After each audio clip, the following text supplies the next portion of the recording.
When I was young, growing up in New Jersey, I would often go to take a run at a local trail, just about 5 minutes from my house. My town was quiet to begin with, but inside this trail, the silence was complete. And there I could run, walk, bike, whatever, and I could be completely in tune with nature and all of her sounds. The trail was named after the small river that it followed, the Ramanujan Brook, but I preferred to believe that it was named after Lord Rama, and I convinced myself that Rama himself had walked the trail just like me.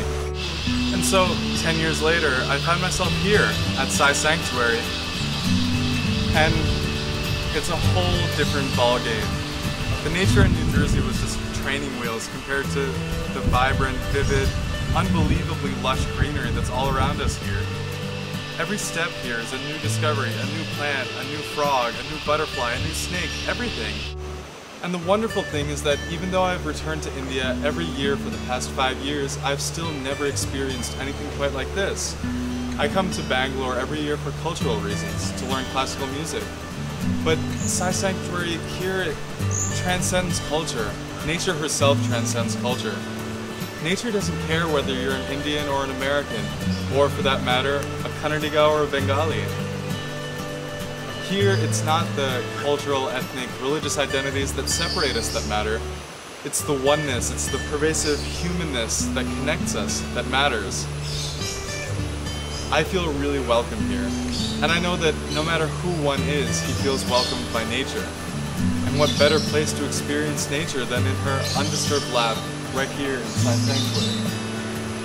What I've learned here is that whatever challenges face us regarding nature, climate change, global warming, whatever, they don't only affect Punjabis or Japanese or Australians, they affect the whole world. Everybody, everything is connected. And that's what I've learned here. You chop down your forest, you lose your birds. You lose your birds, you lose your natural predators against mosquitoes. You get more mosquitoes, you get more disease. It's all connected, it's the web of life. And that's why places like this are so important, because they protect our forests and they protect our biodiversity, and they're our first defenses against climate change. And who could argue with a view like this? It's unbelievable. SAI Sanctuary is a one-of-a-kind place.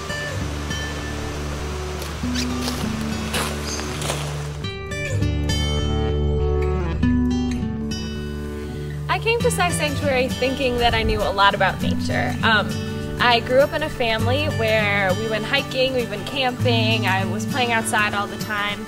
And then I'm a biology student at my American university, and I thought, so there I learned all about ecology, all about how organisms work together. And I came here thinking I knew a lot.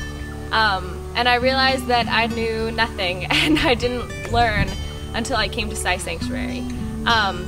Here we got to sit within nature as she wants to be seen, and we got to see nature's balance, and it was an incredible sight. It was not only beautiful, but you realize how useful nature is to humans.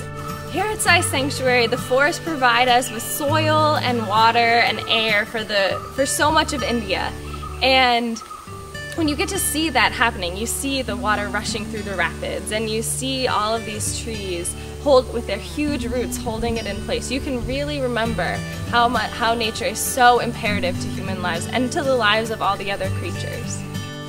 Some of my favorite memories here include going frogging and seeing how every single frog has some little unique thing about it, and they eat 2.5 times their weight in bugs every day. So all of those bugs that we think of as pests, they are taking care of them. Another favorite memory was hiking up this gorgeous mountain, and we got to look at a 360 view. It was beautiful. It was one of the most breathtaking moments of my life. So I could not have had these experiences without coming to SAI Sanctuary.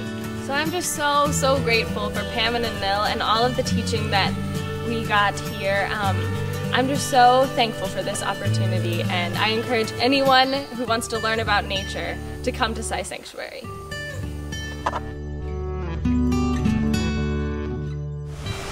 While we've been here, one of the biggest themes has been nature's balance. It's clear when you come to a place like SAI Sanctuary how much each species depends on one another, and how much the entire ecosystem depends on them coming together as a whole. But it's one thing to see that, and it's another thing to live in that balance altogether and see how much you depend on nature. When you come from a place like I do, where you're using artificial lighting, washing machines, clothes dryers, air conditioning all day, it's easy to forget how fake those things are. And you really only remember when you come back to a place like this and get in tune with your place in the balance of nature. What happens then? Well, for starters, you sleep when it's dark, not when you can't possibly stay up any longer.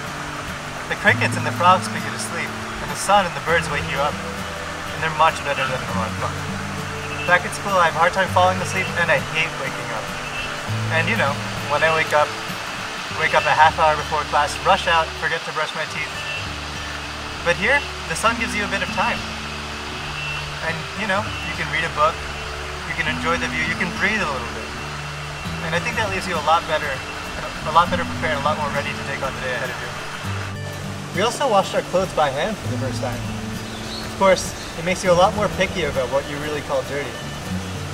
And every time we think it's about to rain, we have to run back to our cottages and take everything off the clothesline before it gets wet. But I can say I feel pretty proud wearing underwear that I washed with my own hands. And when clothes are drying out there in the jungle air, I've never smelled anything better. It takes effort to admit that we can't control the ancient forces around us. Pam and Anil realized this a while ago. So their house doesn't only run on solar electricity, but wind and hydroelectric as well. But what are the benefits of living in balance with nature's balance? I think that only once you've confessed that you can't control nature, can you really begin to appreciate it. For example, while we were working here, we didn't take time off on Saturdays and Sundays. We took time off when we couldn't work anymore. But what better way is there to spend a rainy afternoon than just relaxing inside and playing cards? It seems a lot better to me than trying to work while the nature is just tormenting you from beyond the window. And so what we realized is that if you grow up the way we grew up, you think that you can create the environment around you and you can separate yourself from nature. But it turns out that once you surrender that little bit, once you let nature take control, nature makes it worth it. Thank you, SAI Sanctuary. Thank you, SAI Sanctuary. Thank you, SAI Sanctuary.